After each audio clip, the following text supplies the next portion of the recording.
2008 urtean, hasiera baten taldea egia da nahiko, barri ez, baina falta zela jende nahiko, adibidez Gorrikoa dan Toto joan zan, Amaia, Felip batu joan ziren, eta orduan barriro egin genuen taldea moldatu, ez? Eta hasieran egia da beste entrenatzaile batzuk hasi ginela, eta gauzak ez ziren oso ondo hasi.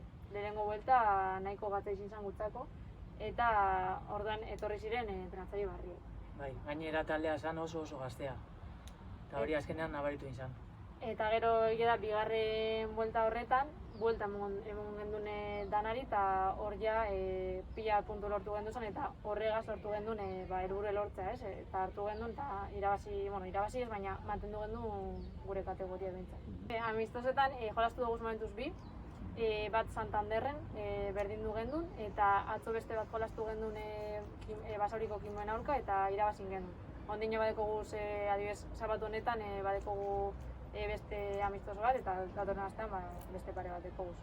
Orduan, momentu sentsazioak lehenengo partiduan onak izan ziren, sentsazioak, taldea gogoak egon zen. Atzo, pizkat zarrau, baina uste dugu dinamika honean gabizela, eta ondo aterako dituzela gauzen. Azkenean pasaran urtetik ona gauza asko betu ditugu, plangintza bai aldatu egin dugu, sistema bai barneratu dugu, orduan aurten uste dut gauzak errezago urtengo direla. Bi jokalari barri dauz, bat Alaine da, Berrizetik dator, eta berak jolastu dau Eibar ben.